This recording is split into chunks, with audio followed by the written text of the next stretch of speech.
शुरुआत करते हैं अच्छी और सच्ची खबरों की। भगवान भोलेनाथ के लाखों श्रद्धालुओं का करीब साल भर का इंतजार खत्म हुआ। आज अमरनाथ गुफा में विराजमान बाबा बर्फानी के दर्शन का शुभारंभ हो गया है। बेस कैंप से लेकर यात्रा मार्ग तक, अमरनाथ घाटी से लेकर पवित्र गुफा तक हर तरफ आस्था और उमंग की लहर दिखाई दे रही है। दर्शन के लिए भक्तों में जबरदस्त जोश है। आज 20,000 से ज्यादा श्रद्धालुओं ने बाबा बर्फानी के दर्शन किए हैं। हम आपको दिखाते हैं अमरनाथ तीर्थ यात्रा की आज की संपूर्ण तस्वीरें और देते हैं पूरी जानकारी।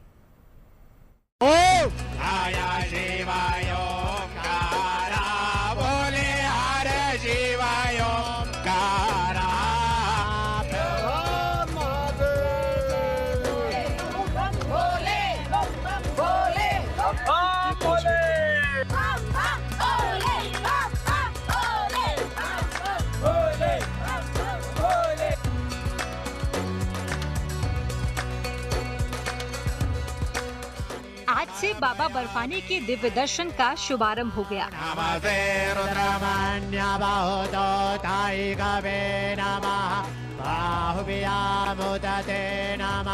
बम बम भोले के जयकारों से अमरनाथ घाटी गूंज उठी।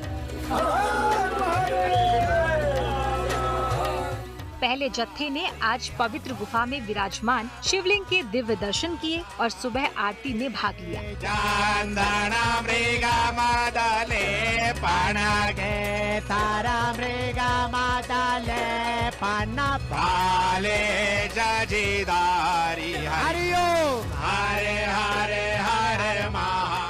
ये नजारा अलौकिक था। शिव धाम में हर ओर महादेव के जयकारे गूंज रहे थे।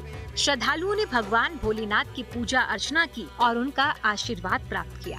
दर्शन के बाद भक्तों के चेहरे खुशी से चमक रहे थे। आज जब पहला जत्था बाबा बर्फानी के दर्शन के लिए अमरनाथ गुफा के पास पहुंचा, उस समय हमारे संवाददाता जितेंद्र बहादुर सिंह वहां मौजूद थे। मैं इस वक्त जो पवित्र अमरनाथ गुफा है वहां से महज 1 किलोमीटर की दूरी पर मौजूद हूं और यहीं से ही जो है लोगों को पैदल जाने के लिए अमरनाथ श्राइन बोर्ड की तरफ से और सिक्योरिटी जो एजेंसीज हैं उन्होंने किया। आप सीधे तस्वीरों में सबसे पहले देखिए, पहले दर्शन अमरनाथ के आप यहां से कर सकते हैं। यहां से करीब 1 किलोमीटर दूर पवित्र अमरनाथ की गुफा है और ये पूरी घाटी जो है ये अमरनाथ घाटी के नाम से जाना जाता है। यहाँ एक तरीके का अमृत बरसता है, लोगों में इस तरीके की मान्यता है। और आप देखिए कि किस तरीके से लगातार जो बालटाल रूट से और इसके साथ साथ पहलगाम रूट से दोनों रास्तों से लोग जो हैं भारी संख्या में यहाँ पर पहुंच रहे हैं। नीचे की तस्वीर आपको यहाँ पर दिखाना चाहेंगे कि किस तरीके से लोग इतनी संख्या में इस वक्त यहाँ पर पहुंचे हुए हैं। जो खच्चर यहाँ हैं इनकी संख्या देख करके आप पूरी तरीके से अंदाजा लगा सकते हैं कि इतनी संख्या में लोग यहाँ आए हुए हैं और उसके बाद इस वक्त दर्शन कर रहे हैं। यह जगह समुद्र तल से 3,888 मीटर की ऊंचाई पर है। ऐसे में यहाँ आने वाले कई श्रद्धालुओं को सांस लेने में परेशानी सहित सेहत से जुड़ी समस्याओं का सामना करना पड़ता है। ऐसे तीर्थ यात्रियों के लिए श्राइन बोर्ड ने मेडिकल इंस्पेक्शन रूम बनाए हैं। हम देख रहे हैं कि सिक्योरिटी के भी कड़े इंतजाम इस वक्त यहाँ पर किए गए हैं। चारों तरफ सुरक्षा के बड़े इंतजाम इस वक्त यहाँ पर किए गए हैं। पैरामिलिट्री फोर्स के जवानों को यहाँ पर तैनात किया गया है। इसके साथ साथ अगर किसी को मेडिकल प्रॉब्लम होती है तो यहाँ पर MI रूम भी बनाया गया है, यानी कि अगर सांस लेने में किसी को तकलीफ होती है तो उनको जो है बाकायदे MI रूम में ले जाया जाता है और वहाँ पर इलाज किया जाता है। ये हाई एल्टीट्यूड पर जगह मौजूद है अमरनाथ की गुफा, इस वजह से लोगों को दिक्कतों का भी सामना करना पड़ता है। ऐसे में आपको बता दें कि यहाँ पर पूरी व्यवस्था इस वक्त बाबा अमरनाथ की गुफा के पास श्राइन बोर्ड के द्वारा किया गया है और चारों तरफ आप देख सकते हैं कि इस वक्त भक्तों का पूरा जुलूस जो है वो उमड़ा हुआ है। पिछले साल करीब 5 लाख श्रद्धालुओं ने बाबा बर्फानी के दर्शन किए थे। इस साल अब तक 3 लाख से ज्यादा यात्री तीर्थ यात्रा के लिए रजिस्ट्रेशन करा चुके हैं।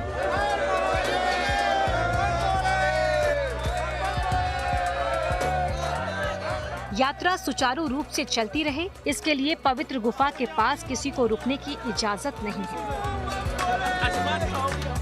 यहाँ पर लंगर भी लगाए गए हैं। अलग अलग जगहों से आकर के जो लोग हैं यहाँ पर निःशुल्क लंगर लगा करके रखे हुए हैं, जहाँ पर खाना मिलता है। और सबसे बड़ी बात यह है कि लोग यहाँ पर दर्शन प्राप्त करते हैं और दर्शन करने के बाद जो है यहाँ पर भोजन प्राप्त करते हैं और उसके बाद नीचे जो बालटाल बेस कैंप है और पहलगाम बेस कैंप वहाँ के लिए रवाना हो जाते हैं। श्रद्धालुओं से गुलजार अमरनाथ घाटी का नजारा भी बेहद खास दिखा। घाटी श्रद्धालुओं से गुलजार दिखी। हर कोई बाबा बर्फानी के दर्शन के लिए उत्साह के साथ आगे बढ़ता जा रहा था और बम बम भोले और हर हर महादेव के जयकारे लगाता जा रहा था। लोग जो हैं वो यहाँ पर आज दर्शन करेंगे। पहला दिन जो है ये दर्शन का यहाँ पर है और आप सीधी तस्वीरों में देख रहे हैं कि किस तरीके से अलग अलग राज्यों से लोग यहाँ पर पहुँचे हुए हैं। ये अमरनाथ घाटी है और यहाँ पर पूरी तरीके से इस वक्त अमृत बरस रहा है। तस्वीरों में आप देख सकते हैं कि किस तरीके से लोगों में उत्साह है। यहाँ पर दर्शन करने के लिए पूरी व्यवस्था जो है अमरनाथ श्राइन बोर्ड की तरफ से बड़े स्तर पर किया गया है। अमरनाथ गुफा तक पहुंचने के दो रास्ते हैं, एक बालटाल और दूसरा पहलगाम। बालटाल मार्ग से पवित्र गुफा की दूरी 14 किलोमीटर है, जबकि पहलगाम के रास्ते से करीब 48 किलोमीटर का सफर तय करना पड़ता है। दुर्गम रास्तों से चलते हुए श्रद्धालु न थकते हैं न रुकते हैं। दोनों रूटों पर भक्तों का उत्साह देखते ही बनता है। तस्वीरों में देख सकते हैं कि बहुत सारे लोग जो हैं वो पैदल यहाँ पर आ रहे हैं, तो उसके साथ साथ बहुत सारे लोग जो हैं वो खच्चर के जरिए भी यहाँ पर पहुँच रहे हैं। तो पूरी व्यवस्था यहाँ पर अमरनाथ श्राइन बोर्ड के द्वारा किया गया है। वहीं दूसरी तरफ आप देखिए कि बीच बीच रास्ते में जो बालटाल से कठिन रास्ता ये कहा जाता है, लेकिन यहाँ पर जो बाबा बर्फानी के भक्त हैं उसमें बहुत ज्यादा उत्साह दिखाई पड़ रहा है।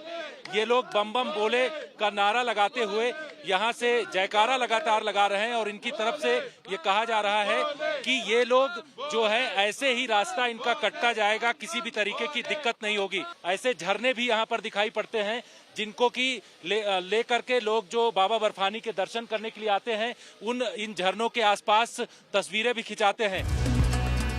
तीर्थ यात्रियों की सुरक्षा के लिए व्यापक इंतजाम किए हैं। यात्रा को सुरक्षित और सुचारू रूप से संपन्न कराने के लिए पुलिस, केंद्रीय रिजर्व पुलिस बल, सीआरपीएफ, भारत तिब्बत सीमा पुलिस यानी आईटीबीपी और अन्य अर्धसैनिक बलों के हजारों जवान तैनात हैं। इसके साथ हवाई निगरानी भी की जा रही है। बाकी सिक्योरिटी जो रूट से लेकर camping sites in up to Holi के पूरा all basic infrastructure in place है। इन एडिशन जो हमने रिजेस है उसको डोमिनेट कर रहे हैं, इंश्योर कर रहे हैं कि इनकी यात्रा एक सुरक्षित माहौल में हम कंडक्ट करवा पाएं। सुरक्षा के साथ श्रद्धालुओं को किसी तरह की दिक्कत न हो, इसके लिए भी व्यापक इंतजाम किए गए हैं। यात्रा मार्ग में पानी और भोजन की व्यवस्था की गई है, जिससे श्रद्धालु बेहद खुश हैं। कहाँ से आ रहे हैं? हमारे यहाँ बल्लभगढ़ फरीदाबाद से, हरियाणा। तो कैसा लग रहा है सब? बहुत अच्छा महसूस हो रहा है। हम इंडियन आर्मी की तो इतनी तारीफ करेंगे कि वो हर चप्पे पे तैनात है हमारी सुरक्षा के लिए। तो कोई डर तो नहीं यहाँ आने से? बिल्कुल भी डर नहीं है। भारत माता की वंदे। अमरनाथ गुफा भगवान शिव के प्रमुख तीर्थ स्थलों में से एक है। यहाँ महादेव के दुर्लभ और प्राकृतिक शिवलिंग के दर्शन होते हैं। ये धाम शिव और शक्ति दोनों का प्रतीक है। यहाँ पहुँचने के लिए दुर्गम रास्तों को पार करना पड़ता है। इस साल 38 दिनों तक चलने वाली इस तीर्थ यात्रा का समापन 9 अगस्त को रक्षाबंधन के दिन होगा। बालटाल से जितेंद्र बहादुर सिंह और पहलगाम से मीर फरीद के साथ bureau report, good news today.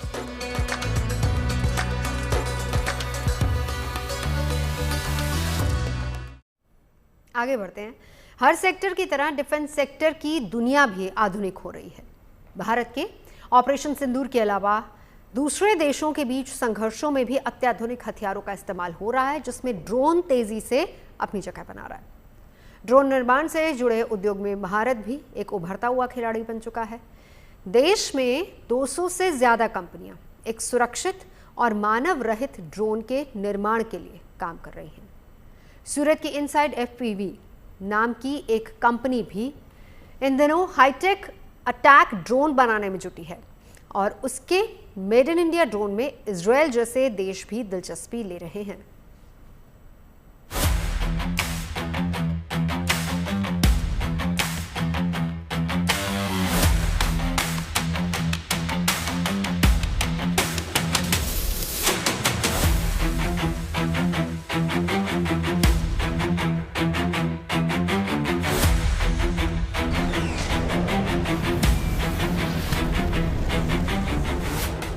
Operation सिंदूर के बाद भारत के ड्रोन सेक्टर में गजब का उत्साह है।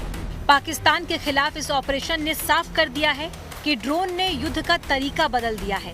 रक्षा क्षेत्र में आत्मनिर्भरता की तरफ धीरे धीरे लेकिन मजबूत कदम बढ़ा रहे भारत के ड्रोन सेक्टर में तेजी दिख रही है। तरह तरह के ड्रोन बनाने की होड़ लगी हुई है। भारत ड्रोन उद्योग में अब उभरता हुआ खिलाड़ी बन गया है। समय के साथ साथ अब युद्ध लड़ने की रणनीति भी बदलती जा रही है। टेक्नोलॉजी से युद्ध लड़ा जा रहा है, ड्रोन से युद्ध लड़ा जा रहा है। ऑपरेशन सिंदूर में भी हमने देखा कि भारतीय सेना की तरफ से पाकिस्तान पर ड्रोन हमले किए गए और पाकिस्तानी सेना द्वारा भी भारत में जो ड्रोन हमले किए गए थे उनको नाकाम किया गया था। सूरत की एक ड्रोन कंपनी की तरफ से बनाया जा रहा त्रिकाल वर्तमान और भविष्य को बदल देने की मादा रखता है। त्रिकाल के दो स्वरूप है। दावा है कि सैन्य तनाव या युद्ध की स्थिति में दोनों ही दुश्मन देश की शक्ल सूरत बिगाड़ सकते हैं। त्रिकाल मैक्स दुश्मन पर मोर्टार, ग्रेनेड और यहाँ तक कि छोटी छोटी मिसाइलों से भी हमला करने में सक्षम है। देखिए एक ड्रोन है और इस ड्रोन का नाम यहाँ पर दिया गया है त्रिकाल मैक्स। और त्रिकाल मैक्स इस ड्रोन के नीचे आप देखेंगे ये मोर्टार जो वगैरह लगाए हुए हैं, मिसाइल्स वगैरह कह सकते हैं, इनको लगाया गया है। इसी तरह से इस ड्रोन के अंदर 6 से 7 ये है लगते हैं और उसके बाद इसको टारगेट पर जो है भेजा जाता है।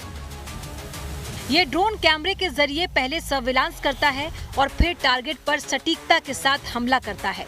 ड्रोन मैक्स में 5 से 6 छोटी मिसाइलें लगाई जा सकती हैं।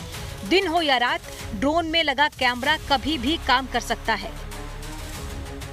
120 मीटर से 1000 मीटर की ऊंचाई पर उड़ने में सक्षम त्रिकाल मैक्स जूम कैमरे की मदद से 1 किलोमीटर दूर से भी टारगेट की पहचान कर सकता है। सबसे पहले तो ये जो स्पेसिफिकली ड्रोन है त्रिकाल मैक्स, ये एक एरिया में पेट्रोल करता है। जब पेट्रोल करता है तो फिर वो मूवमेंट्स देखता है। इसमें जो कैमरा लगी है, राइट, वो कैमरा रात के भी वक्त यूज़ हो सकती है, दिन के भी वक्त हो सकती है यूज़।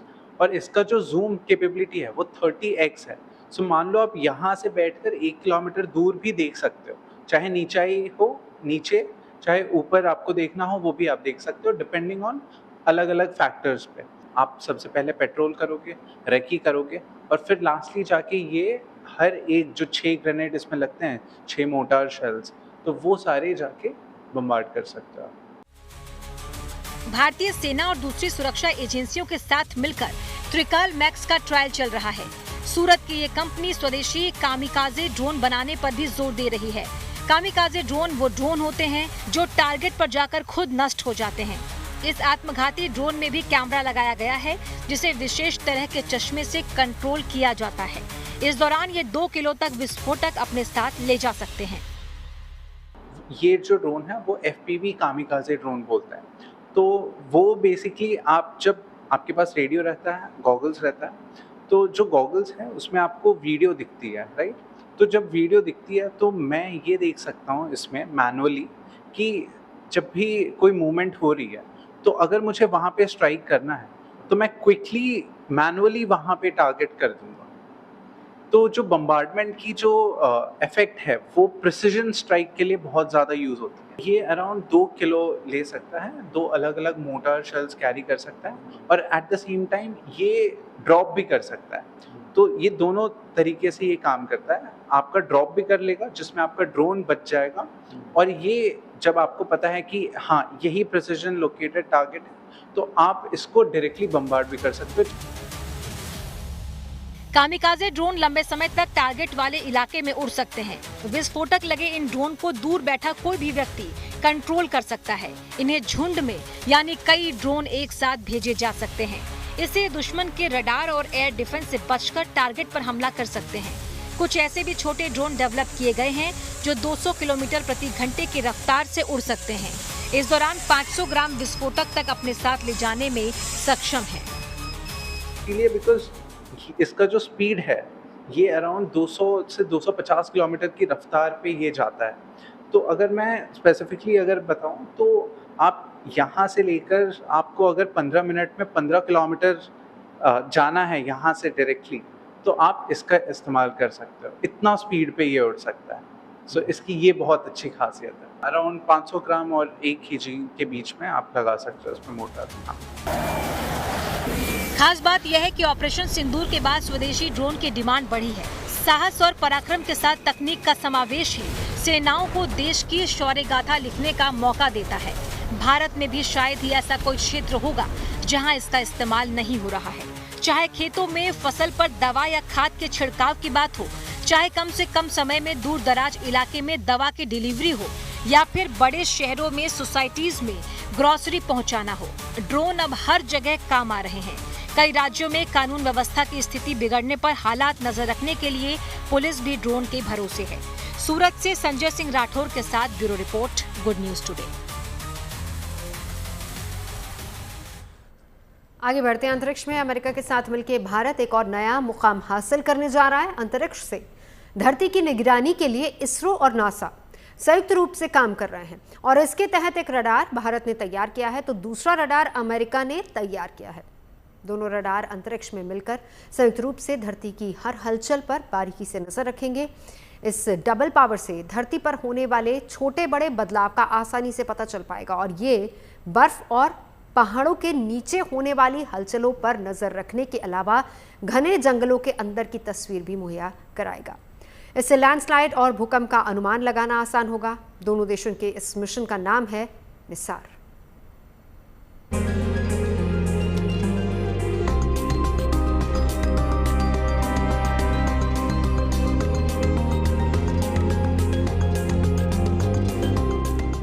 अंतरिक्ष की दुनिया में भारत के लिए 2025 यादगार साल बनने वाला है। इस साल शुभांशु शुक्ला के रूप में दूसरा हिंदुस्तानी अंतरिक्ष में पहुंचा। फिलहाल Shubhanshu Shukla international space station पर हैं और तरह तरह के प्रयोग कर रहे हैं। इन तस्वीरों को देख जश्न मना रहे देशवासियों को खुश करने वाली एक और खबर आई है। अमेरिकी स्पेस एजेंसी नासा और भारतीय स्पेस एजेंसी इसरो फिर बड़ा कमाल करने जा रहे हैं। दोनों एजेंसियों ने दुनिया का पहला dual radar earth observation satellite Nisar तैयार किया है, जिसे जल्द ही श्रीहरिकोटा स्पेस सेंटर से लॉन्च किया जाएगा। निसार का मतलब है NASA ISRO synthetic aperture radar. NASA और इसरो के बीच का कोलैबोरेशन है और इसमें भी खासकर jet propulsion laboratory California America और अंतरिक्ष उपयोग केंद्र स्पेस एप्लीकेशन सेंटर अहमदाबाद के बीच का ये कोलैबोरेशन है रडार बनाने के लिए। तो ये रडार अभी पूरी तरह से तैयार हो चुका है, सैटेलाइट भी रेडी है और श्रीहरिकोटा भेज दिया गया है और हमें पूरी आशा है कि जुलाई मास के अंत तक इसका प्रक्षेपण हो जाएगा और उसके बाद हमको 1 से 3 महीने के अंदर इसके जो डेटा है वो भी मिलना शुरू हो जाएगा और उसके उपयोग भी शुरू हो जाएंगे। इसरो की अहमदाबाद स्थित संस्था SAC यानी स्पेस एप्लीकेशन सेंटर ने एस बैंड रडार और नासा की कैलिफोर्निया स्थित JPL यानी जेट प्रोपल्शन लैब ने एल बैंड रडार तैयार किया है।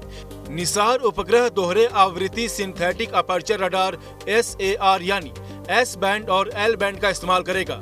ये डुअल रडार से लैस दुनिया का पहला अर्थ ऑब्जर्वेशन सैटेलाइट होगा। ये हर दिन 12 दिन में पूरी धरती का चक्कर लगाकर अपडेट देगा। ये सैटेलाइट दिन और रात दोनों समय धरती की सतह की तस्वीरें ले सकता है। इस उपग्रह की अनुमानित लागत 12,500 करोड़ रुपए है। इस तरह निसार दुनिया का सबसे महंगा पृथ्वी इमेजिंग उपग्रह होगा। निसार उपग्रह से धरती के पर्यावरण को समझने और प्राकृतिक आपदाओं के बारे में जानकारी हासिल करना आसान हो जाएगा।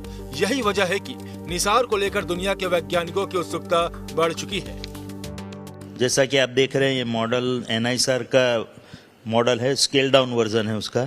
तो ये ऊपर जो दिख रहा है हमको राउंड कलर का अनफर्लेबल एंटेना बोलते हैं उसको। तो ये 12 मीटर डायमीटर है उसका और गोल्ड मैश उस पर लगा हुआ है। तो ये 12 मीटर डायमीटर का एंटेना है जो कि अमेरिका में बना है एस्ट्रो कंपनी के द्वारा और उसको लगाने के लिए जो एक बूम टाइप है वो भी 12 मीटर का बूम है। और यहाँ जो देख रहे हैं आप ये रडार है जो एल बैंड रडार JPL ने बनाया है अमेरिका में और एस बैंड रडार जो अंतरिक्ष उपयोग केंद्र SAC ने यहाँ पे अहमदाबाद में बनाया। तो वो दोनों रडार जोड़ के एक संयुक्त रडार सिस्टम है। और पीछे जो दिख रहा है कि सैटेलाइट, तो ये सैटेलाइट और इसकी ये सोलर पैनल है। तो ये सैटेलाइट और उसके साथ ये रडार को जोड़ दिया गया और उसके साथ ये एंटेना जुड़ी हुई है। तो जब ये डिप्लॉय होगा स्पेस में तो इस तरह से दिखेगा। निसार उपग्रह में लगे रडार से पृथ्वी की लैंड डिफॉर्मेशन और मूवमेंट की जानकारी मिलेगी। इसके डेटा के विश्लेषण से भूकंप, लैंडस्लाइड, ज्वालामुखी जैसे प्राकृतिक आपदा का अनुमान लगाया जा सकता है। प्रक्षेपण के 1 से 3 महीने में इस रडार के ऑपरेशनल होने की घोषणा होगी और डेटा पृथ्वी पर मिलना शुरू हो जाएगा। अहमदाबाद से अतुल तिवारी के साथ bureau report, good news today. खबरें सच्ची होनी चाहिए, अच्छी खुद ब खुद लगती हैं। Navjot Randhawa signing off. आप सुनते रहिए गुड न्यूज, देखते रहिए गुड न्यूज टुडे।